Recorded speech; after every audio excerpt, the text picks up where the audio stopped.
Hi, welcome to our program. And today we are going to talk about something that is really interesting. It's conflict resolution.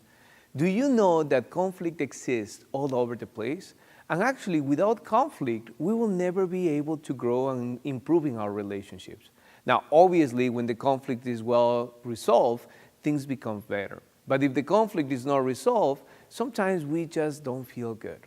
So what happened with the conflict? How people react? And for this, I want to bring back a couple videos ago, we actually talk about the reactions of people when they are afraid. Well, the same reactions are basically for the people who are encountering some type of conflict. And these reactions are, the first one is fight. You know, you become aggressive, you start shouting, you start hitting people, you start becoming like, I am right, you are wrong. And this is actually really common, especially with families. Many times the way how parents come across with the kids is like that. And I will explain later when we do a role player with my friends here. The second one is flight or freeze.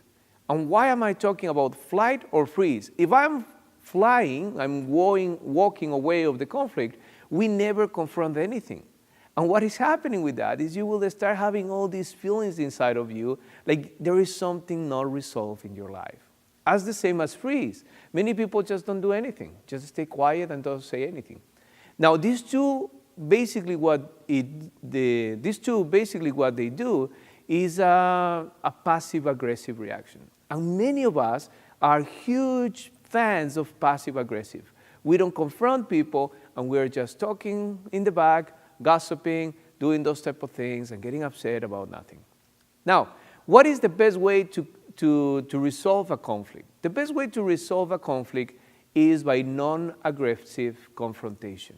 Even though when you say confrontation, it seems like you're going to hit the person, but non-aggressive confrontation is basically the way how you can come and talk to the person and see what it is.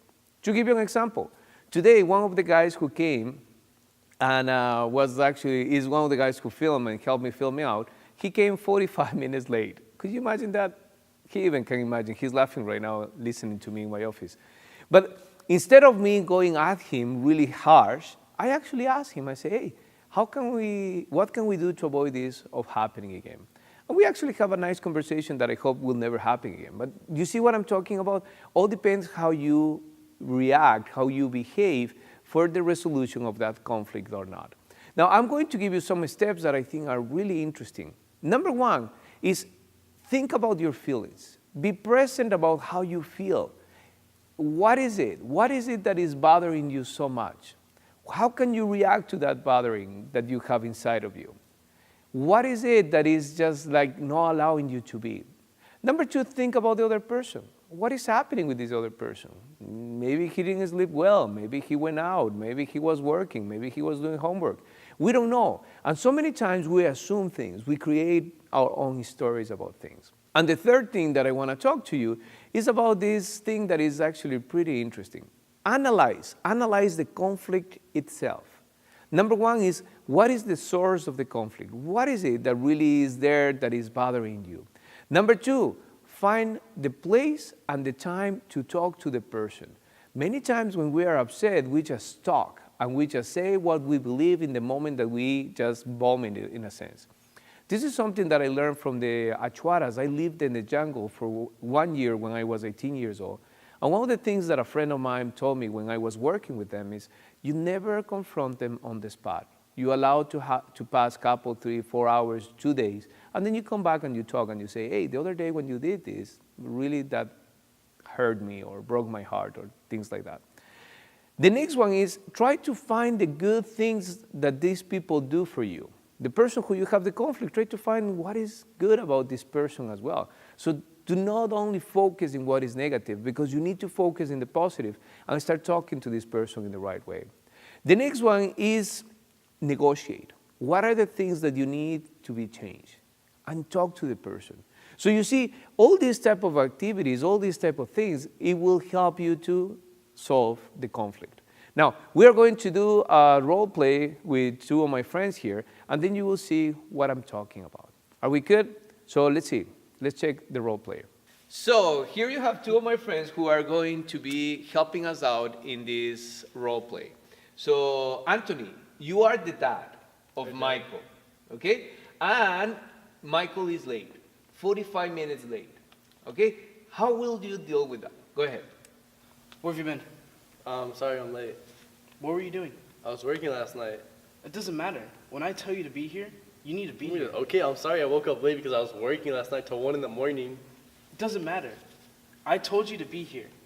It's your responsibility to make sure that you're on time. Perfect. I'm going to cut right there. Now, how do you feel? What happening? Why were you so pissed? Well, I tell him one thing, and he's going against it, right? Perfect. So in a sense, you are just looking in your own way of what happened to you. Yeah. Okay? Now, how do you feel with your dad reacting like that to you?